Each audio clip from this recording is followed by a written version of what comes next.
Yo les malfrats, chaque début d'année, les médiums et autres voyants sortent une vidéo de prédiction pour l'année qui vient. Si ces vidéos peuvent être selon vos critères passionnantes, amusantes ou médiocres, personne à notre connaissance n'est revenu sur ces vidéos un an après pour vérifier s'ils avaient vu juste. Alors nous avons décidé de le faire. Et pour cela, nous avons sélectionné 5 voyants dont les vidéos qui nous ont intéressés ont été vues entre 600 000 et 26 000 fois. Nous aurions pu en choisir d'autres, mais dans la vie, il faut faire des choix. Nous allons commencer par les prédictions d'Anne-Lise Lacour de la chaîne Guide de la Voyance. On ne retiendra que les prédictions de 2019 de cette vidéo. Ouais, elle s'éparpille un peu. Elle a fait 18 prédictions, dont 11 se sont réalisées.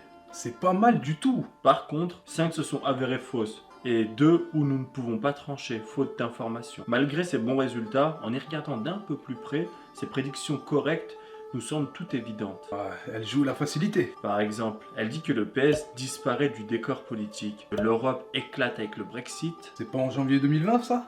Pour un mois, on ne dira rien. Elle parle aussi des scandales financiers au niveau politique. Oh, on aurait pu le dire aussi. Il y a quand même de bons points. Avec la prédiction de la victoire du RN aux européennes, la diminution des retraites ou encore les manifestations des pompiers.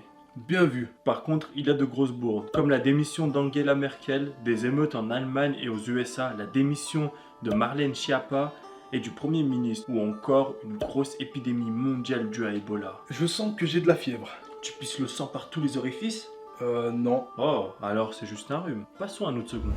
Il s'appelle Mathéo Benoît, de la chaîne Guide de la Voyance. J'ai trouvé qu'il enfonçait pas mal de portes ouvertes. Oui, absolument. On a compté 27 prédictions et seulement 10 se sont avérées justes.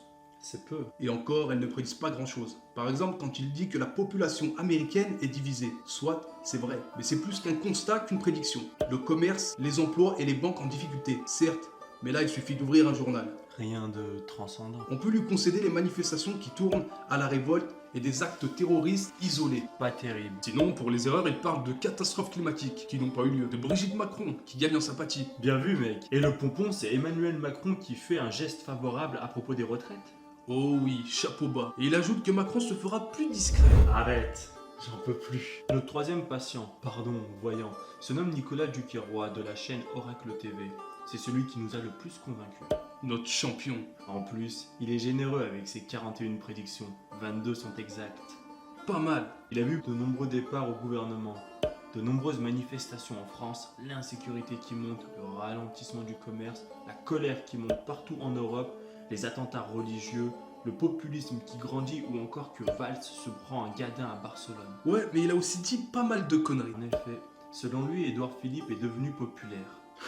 La France aurait traversé une période climatique meurtrière. Perso, je suis vivant. Le pire, c'est que l'opposition sera emmenée par Dupont-Aignan. Il existe encore lui? Je sais pas. Le quatrième voyant est Lucien de Sainte-Croix, de la chaîne du même nom. Cette vidéo est assez pénible à regarder, il blablate, et il prédit pas grand chose. J'ai failli m'endormir. 6 prédictions en 15 minutes. Il est radin, ma parole. 3 sont vraies, ce qui lui fait 50% de bonnes prédictions.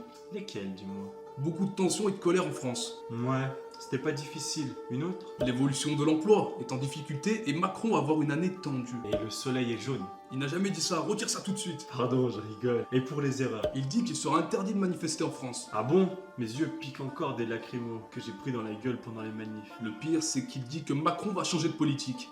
Aïe, carton rouge, monsieur. Au suivant. La dernière voyante est Maud Voyance. Elle a commencé par des propos incompréhensibles. Tu savais, toi, que l'année 2019 était de chiffre 3? Non, je ne m'en serais jamais douté. Et que c'était aussi une année riche en communication? Plus que les autres? Je ne me souviens pas avoir plus parlé qu'en 2018. T'as compté tes phrases? Non. Alors ferme-la. Elle a fait 55 prédictions. C'est beaucoup. Oui. Et j'ai galéré pour vérifier ses dires. 16 sont correctes. Waouh, sur 55? C'est mauvais. Oui. Mais elle a eu bon sur des trucs difficiles, comme les tremblements de terre en Indonésie et Nouvelle-Calédonie, aussi sur une explosion d'une usine. Celle de Rouen? Elle ne le précise pas, hélas. Mais on va lui accorder car on est gentil. Elle a également eu raison sur les élections au Brésil. Joga Bem. Et pour finir, elle a vu un incendie dans un monastère ou un couvent. Notre-Dame est une cathédrale. Mais j'avoue, c'est pas mal. Elle s'est aussi beaucoup plantée. Jean-Paul Belmondo et Kirk Douglas sont morts. Quoi? Et personne ne m'a prévenu? Il y aurait eu également une tempête digne de celle de 99. Un avion de ligne se serait écrasé en mer et la légalisation du cannabis serait arrivée. Ce n'est pas ce que m'a dit mon dealer la semaine dernière. Enfin, le constat est clair et il est très défavorable. Forcé est de constater que les voyants sont incapables de prédire l'avenir, du monde en général. Quand ils ont eu raison, à part une ou deux exceptions, c'était juste du bon sens que n'importe quel prévisionniste auraient pu trouver et à chaque fois qu'ils ont pris un peu de risque, ils se sont lamentablement plantés. Reconnaissons que Oracle TV a été le meilleur voyant, mais sans aucune prédiction forte. Maud s'en est bien sorti aussi, avec plus de risques. Et ils sont peut-être bien meilleurs dans la voyance sur une personne en particulier. Ouais, mais c'est pas le sujet de la vidéo. Tu crois qu'on aura des problèmes avec les voyants maintenant? Je m'en fous, je suis protégé par une patte de lapin que j'ai dans ma poche.